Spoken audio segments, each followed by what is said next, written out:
Pak Muin. Waalaikumsalam Bu Saro. Silakan. Apa kabar, Pak? Alhamdulillah baik. Bagaimana dengan Ibu sendiri hari ini? Alhamdulillah baik, Pak. Oh iya, Pak. Katanya Bapak akan melaksanakan coaching dengan teman Bapak ya, Pak ya? Ya kebetulan saya sudah janjian dengan Pak Rendra. Pak Rendra itu punya masalah Bu. Dan rencananya coachingnya dilaksanakan hari ini. Begitu Bu. Kira-kira dengan melakukan coaching ini, kompetensi mana yang ingin Bapak kembangkan? Yang pertama yaitu hadir secara penuh, kemudian yang kedua itu mendengar secara aktif, yang terakhir itu mengajukan pertanyaan berbobot. Jadi dari ketiga kompetensi ini yang ingin Bapak kembangkan itu yang mana ya Pak? Ada selama ini sebelumnya sudah melakukan coaching dengan teman yang lain. Memang ada kendala beberapa hal terkait dengan kemampuan saya itu. Yang pertama yaitu mengajukan pertanyaan yang berbobot dan mendengarkan secara aktif. Itu masalah yang saya hadapi selama ini. Jadi kompetensi yang ingin Bapak kembangkan itu mendengar secara aktif dan mengajukan pertanyaan yang berbobot. Betul gitu Bu, ya? iya. Oh iya iya. Saya mohon bantuannya nanti ketika kami melakukan coaching itu bisa diobservan oleh Ibu. Iya iya siap Pak. Jadi harapan Bapak ini dari observasi yang akan kita lakukan bersama ini apa ya Pak ya? Saya menginginkan nanti setelah melaksanakan observasi ini Bu, saya menginginkan meningkatkan kompetensi saya, terutama yang kekurangan saya yang saya sebutkan tadi, yaitu mendengarkan secara aktif dan menjadi pertanyaan yang bobot itu, sehingga nanti coach saya itu bisa menemukan permasalahannya sendiri. Siap-siap. Iya. Bapak ingin melakukan coaching Ya, ini? kebetulan Pak Rendra sudah di dalam Bu. Oh, baik, Sudah baik, menunggu, Pak. mungkin kita bisa langsung ke sana Bu. Ya, ya, siap. Ya mari Bu. Iya. Assalamualaikum Bang Win. Waalaikumsalam Pak Rendra. Gimana kabarnya? Ini hari ini tidak begitu baik saya Bang. Ada apa Pak Rendra? Ya ini karena memikirkan siswa yang di tempat sekolah yang baru ternyata dari sisi kepribadiannya kurang begitu baik ini Pak, dari segi akhlak dan lain sebagainya. Iya. Saya lihat akhir-akhir ini memang kelihatan Pak Rendra itu selalu menyendiri, seperti murung dan berpikir seperti itu. Iya Pak, jadi saya memang selalu memikirkan kondisi murid saya yang ternyata di sana akhlak kurang dibudayakan, budaya positifnya di situ kurang terbentuk. Makanya saya ingin berbincang santai, siapa tahu ini ada solusi dari percakapan yang kita lakukan Pak. Ya semoga saja nanti setelah proses coaching ini permasalahan Pak Rendra ini bisa terpecahkan. Ya, Mungkin bisa Pak. diceritakan satu persatu permasalahan apa yang dihadapi Pak Rendra. Gini Pak, saya kan sudah hampir 2 bulan ada di tempat yang baru dan kebetulan di situ adalah di kecamatan yang saya bukan ada di tengahnya tapi ada di pinggiran, yakni di pedesaan. Jadi kalau saya berpikir ini desa itu adalah suatu tempat yang memang di situ anaknya sangat baik, hormat kepada guru dan itu yang saya temukan di sekolah-sekolah sebelum saya berada di tempat tugas yang baru ini Pak. Tapi ternyata malah sebaliknya di tempat saya mengajar ini Pak, di SDN Cangkarman 3, di sana banyak anak-anak yang mengatakan tidak dalam bahasa Madura Pak, je diminta ambil sapu, je tidak, pada kata-kata yang seperti ini yang mengagetkan saya sehingga saya berpikir sampai sekarang gimana Pak ya cara menumbuhkan budaya positif terutama akhlakul karimah ini supaya bisa patuh kepada guru Pak.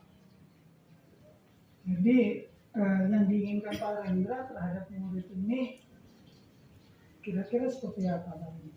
Ya tentunya saya menginginkan sama seperti murid saya sebelumnya Pak. Jadi ketika di kelas di situ sopan santunnya terjaga, apalagi menyapa guru dengan salam, di situ semuanya adalah tutur katanya juga baik Pak. Di sini malah desa yang terpencil, saya herannya kok malah biasanya desa itu tidak terpengaruh terhadap budaya jelek yang ada, malah ini sebaliknya Pak. Entah apa yang akan saya lakukan ini Iya. ke depannya.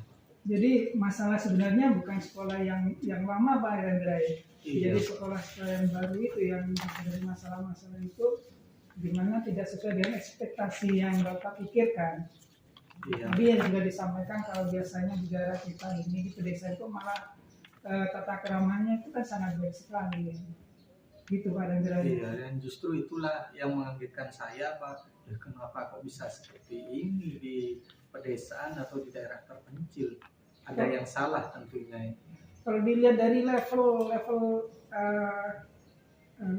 tingkat tata keramanya di daerah itu kalau boleh dinilai level 1 sampai 10 kira-kira berada di level berapa? Ini kalau saya nilai bisa 5,5 ini. Sangat buruk sekali berarti dengan Iya, kondisi benar. seperti itu Pak Rendra. Benar. Mungkin di pemikiran Pak Rendra ada hal yang bisa membantu untuk mengatasi masalah itu. Nah, ini mulai dari sekarang saya sejak sebelumnya menyendiri, terus kemudian memikirkan solusinya seperti apa, dan ini juga bingung mulai dari sebelumnya. Justru ketemu dengan Pak Muin ini siapa tahu mencerahkan, dan barusan terpikir ide baru dari saya. Nah, contohnya begini, ketika anak melakukan hal seperti ini, saya mengingatkan untuk yang akhlak yang baik itu bukan seperti ini, Iya. coba biasakan. Itu baru terpikirkan sekarang ini, Pak. Tentunya di sekolah yang lama, Mas Pak Rendra itu menghadapi tidak semuanya siswa kan baik semua Pak. Ya, Pasti ada satu dua anak yang bermasalah. Tentunya Pak Rendra mungkin pernah di sekolah yang lama itu menghadapi siswa yang seperti itu dan membuat solusi-solusi yang baik. Mungkin bisa diterapkan di sekolah yang lama. iya, kalau yang sekolah lama itu karena memang mayoritasnya adalah anaknya anaknya baik, Pak, otomatis yang kurang baik Iya, di juga pondok ikut. pesantren Iya, paling apalagi di ponpes yang di situ akhlak pembiasaannya sangat baik ya palingnya, apalagi ketika ada guru nuntuk, ya guru lewat dikasih jalan. Nah, ini bagaimana saya menanamkan ini yang masih saya pikirkan mulai dari sekarang. Dilihat dari jumlah siswa yang memang lebih banyak akhlak yang kurangnya daripada akhlak yang baiknya. Jadi saya juga masih memikirkan sampai detik ini solusi apa selain yang ide tadi itu, Pak. Kalau di pondok pesantren, kalau menghadapi masalah anak seperti itu, langkah-langkahnya seperti apa Pak? Seingat saya ada satu, Pak, materi tentang akhlak kepada guru. Jadi dari materi Jadi materi itu, pembelajaran. ya, jadi ada materi pembelajaran sehingga ketika anak-anak di kelas dibiasakan, kemudian di situ mulai muncul di luar kelas. Seandainya konsep yang diterapkan di pondok itu dibawa ke sekolah yang baru, bagaimana? Kalau menambah mata pelajaran ini tentunya juga harus koordinasi dengan kepala sekolah, Pak. Harus ada izin kan, karena memang dengan menambahkan jam pelajaran otomatis pulangnya anak-anak juga akan semakin siang. Mungkin bisa mengurangi jam pelajaran yang lain. Bisa dengan cara itu. Adakah langkah atau solusi yang lain Pak? Ya terkait mungkin dengan kondisi masyarakat yang di sana? Nah, berbicara tentang masyarakat ini karena saya juga baru tidak bisa mendalami seperti apa budaya yang ada di sana. Cuma Iya. ini terlintas juga di pikiran saya, Pak. Butuh suatu kolaborasi dengan teman, rekan sejawat, dan ternyata bukan hanya saya saja yang harus menggerakkan budaya positif ini. Termasuk teman saya juga akan saya rangkul, rekan sejawat, begitu juga yang lain. Jadi dengan cara mengingatkan, dari semua guru juga saling mengingatkan dan dibiasakan. Nah, ini baru terpikirkan sekarang ini, Pak. Berarti dengan menerapkan pembiasaan di sekolah. Iya, Pak. Jadi bukan hanya saya yang gencar melaksanakan budaya positif. Jadi teman-teman saya yang di sekolah harus mencontohkan juga dan sering mengingatkan begini. Ya luar biasa Pak Rendra sudah memunculkan pemikiran untuk mencari solusi yang dihadapi seperti itu. Ya, alhamdulillah ternyata barusan Iya. terpikirkan ini, Pak. Bagaimana setelah berbincang dengan Bapak. Terima kasih. Artinya Bapak itu butuh teman untuk memunculkan ide-ide seperti itu. Iya, benar. Mungkin ada solusi lain selain itu Pak Rendra. Solusi selain lain, pembiasaan. nah ini ada sedikit cerita Pak. Ini ada hal yang aneh dalam anak didik kelas rendah yang menyapa Pak. Ya, mungkin karena kebiasaan tidak ada pembiasaan baik dalam 5S itu, terutama yang memberi salam dan sapa ini Pak. Ada satu kejadian ketika saya pulang waktu itu 1 bulan saya mengajar di sana Pak. Nah, ternyata ketika saya pulang ya di selokan besar itu ada anak-anak yang bermain tanpa saya ketahui di situ Pak. Ketika saya lewat tahu-tahu muncul dari selokan itu, wah. Jadi hal ini yang mengagetkan saya. Ini mungkin anak-anak itu adalah menyapanya begitu Pak, karena memang kelas 1 dan lugu. Ketika keluar dari selokan untung tidak saya lempar Pak, saya juga kaget. Nah ini terpengaruh kakak kelas yang memang tidak tahu mungkin anak kecil cara menyapa guru seperti apa. Mulai dari sekarang ini kalau memang butuh nanti kita contohkan bersama, jadi berhenti kemudian saya yang memberikan salam kalaupun anak-anak tidak merespon, mungkin gitu. Berarti nyapanya dengan menakut-nakuti seperti Itu karena anak yang lugu, mungkin karena tidak ada kebiasaan yang baik dari kakak kelas sehingga menyapa saya dengan hal yang mengagetkan tadi. apa tidak benar siswa itu menyapa, cuman mungkin sedikit diarahkan caranya bagaimana. Ini masih akan kita contohkan. Jadi kalau memang tidak kebiasaan itu tidak berhasil, kita semua ketika pulang bersama dewan guru yang lain 5 orang naik motor, kita semua berhenti kasih salam ke anak-anak, dibuat begitu. Siapa tahu nanti ada timbal balik yang malah anak yang menyapa. Jadi pembiasaan dari beberapa anak menjadi 10 anak, kemudian semua murid yang ada di sana juga membudayakan hal yang baik ini. Artinya di sini Pak Rendra mengarah sebagai guru, cuman artinya bukan mengarah tapi memberi contoh sesuai dengan mutu dari Ki Hajar Dewantara dengan sosok Tulodo yang untuk memberi contoh seperti itu. Ya sangat luar biasa Pak Rendra. Jadi ada 2 solusi program makan yang akan dilaksanakan nanti di sekolah Pak Rendra. Lalu Pak Rendra, kira-kira siapa yang bisa membantu Pak Rendra di dalam melaksanakan program-program yang disebutkan tadi? Tentunya kita semua rekan guru, apalagi kepala sekolah akan berkoordinasi untuk mengincarkan hal yang budaya positif ini Pak kepada anak-anak. Nah, luar biasa Pak Rendra. Kapan kira-kira akan dilaksanakan program itu? Ini mulai besok Pak. Akhirnya saya ajak semua rekan guru, ayo kita budayakan hal yang baik ini kepada anak-anak sehingga pada akhirnya anak-anak menjadi membiasakan budaya positif dan juga akhlak kepada guru, lambat laun juga akan meningkat. Ya. Dengan kepala sekolah bagaimana? Ini juga pastinya dukungan kepala sekolah. Setiap hari Senin kan ada pembinaan upacara, ini kita selingkan dengan cerita-cerita yang memotivasi bagaimana akhlak itu terbentuk. Alhamdulillah. Bagaimana rasanya Pak Rendra sekarang? Alhamdulillah Pak, ini berbincang dengan Bapak ini berbicara hal yang baik, pada akhirnya saya temukan solusi ke depannya. Nah, semoga besok berjalan dengan lancar Pak. Kolaborasi dengan teman-teman, dengan kepala sekolah, semoga dapat dukungan penuh dari kepala sekolah. Amin. Ya. Terima kasih Pak Muin ya sudah meluangkan waktu, dan alhamdulillah saya juga sudah cerah, sudah menemukan solusi yang baik. Mulai dari besok akan saya eksekusi Pak. Ya, semoga sukses Pak Rendra di tempat yang baru dan kerasan. Ya, terima kasih Pak Muin ya. Terima kasih. Mari, Pak. Assalamualaikum. Waalaikumsalam. Ya, alhamdulillah ya Pak ya, proses coaching Bapak dengan Pak Rendra tadi sudah berjalan dengan lancar ya Pak ya. Alhamdulillah Ibu, seperti yang Ibu ketahui tadi, yang saksikan ternyata Pak Rendra itu merasa puas tuh setelah bertemu dengan saya dengan proses coaching hari ini. Ya, terus kira-kira bagaimana Pak perasaan Bapak sekarang? Ya Alhamdulillah, saya merasa bahagia Bu. Artinya koki saya tuh merasa puas. Artinya saya tuh menuntun beliaunya untuk mencari solusi sendiri.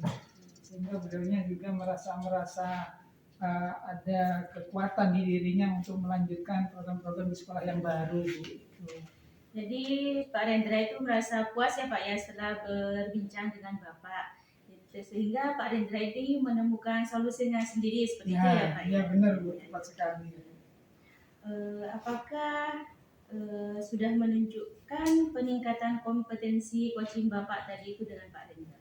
Ya, seperti sebelum-sebelumnya yang saya ceritakan ke Bu Syahrotul itu memang saya punya kendala di potensi coaching, terutama di mendengarkan secara aktif, kemudian mengajukan pertanyaan yang berbobot. Ya, alhamdulillah setelah proses tadi, kedua kompetensi yang saya takutkan itu ternyata berjalan dengan lancar. Dengan indikatornya Pak Rendra itu bisa menjawab dan mencari solusinya sendiri, dan beliaunya merasa puas dengan coaching hari ini itu. Saya memang tadi melihat proses coaching Bapak dengan Pak Rendra itu memang alhamdulillah ya Pak ya, kompetensi yang dua tadi Bapak itu yaitu mendengarkan secara aktif, kemudian Benar. mengajukan pertanyaan berbobot itu memang benar ya Pak ya. Ya. Bapak ini sudah kompetensinya insya Allah ya Pak ya sudah meningkat seperti itu ya Pak ya. Terus jadi dalam proses coaching tadi itu ya Pak ya, apakah sudah sesuai dengan alur kita gitu Pak? Ya memang selama ini saya mencoba coaching beberapa kali, Bu. Memang yang saya gunakan itu adalah menggunakan alur Tirta. Yaitu pertama tujuan, Pak Rendra itu sudah menyampaikan sebelumnya kemarin-kemarin, Bu. Tujuannya untuk bertemu saya itu untuk apa? Yaitu untuk menjaga masalah yang dihadapi di sekolah yang baru. Yang kedua, identifikasi. Saya mencoba menggali pertanyaan-pertanyaan ke Pak Rendra untuk menyampaikan permasalahan itu sebenarnya seperti apa realnya di sekolah. Yang ketiga yaitu rencana aksi. Saya mencoba untuk mengajukan pertanyaan berbobot sehingga Pak Rendra bisa memunculkan solusi-solusinya sendiri. Yang ketiga yaitu tanggung jawab. Saya menanyakan ke Pak Rendra kapan program yang dilaksanakan di sekolah nantinya itu kapan. Kemudian kedua siapa saja yang terlibat. Itu alur-alur Tirta yang saya lewati tadi Bu dengan coach saya Pak Rendra. Iya. Saya lihat memang tadi itu memang sudah ada alur Tirta antara percakapan antara Pak Muin dengan Pak Rendra gitu ya Pak ya. Kemudian bagaimana Bapak menilai performa nilai Bapak sendiri tadi itu coaching antara Pak Muin dengan Pak Rendra? Saya merasa performa selama coaching itu ada peningkatan sebelum-sebelumnya menurut diri saya sendiri. Yang awalnya yang saya takutkan dari dua kompetensi yang kurang tadi, yaitu mendengarkan secara aktif, kemudian mengajukan pertanyaan berbobot, itu yang saya takutkan. Ternyata saya berhasil untuk menggali potensi-potensi yang ada di Pak Rendra. Jadi saya merasa performa saya itu lebih baik dari sebelumnya. Berarti Bapak ini merasa performanya Bapak ini lebih meningkat gitu ya Pak ya? Ya, begitulah dengan hasil yang dicapai kami berdua tadi. Sehingga Pak Rendra ini menemukan solusi sendiri seperti itu ya Pak? Betul, ya? tepat sekali Ibu. Ya. Jadi demikian ya Pak ya percakapan hari ini. Saya harap semoga kedepannya Bapak melakukan coaching ini sesuai dengan alur kita dan semoga kedepannya lebih baik lagi. Ya, sama-sama Ibu. Masukan dari Ibu ini akan menjadi catatan tersendiri dalam nanti saya meningkatkan sebagai coaching dengan permasalahan-permasalahan yang lainnya, Bu. Terima kasih Bu atas bantuan dan kesempatannya untuk mengobservasi kami selama coaching yang dilaksanakan dengan Pak Rendra coaching kami. Terima kasih Bu. Ya. Saya pamit dulu ya Pak. Bu, assalamualaikum.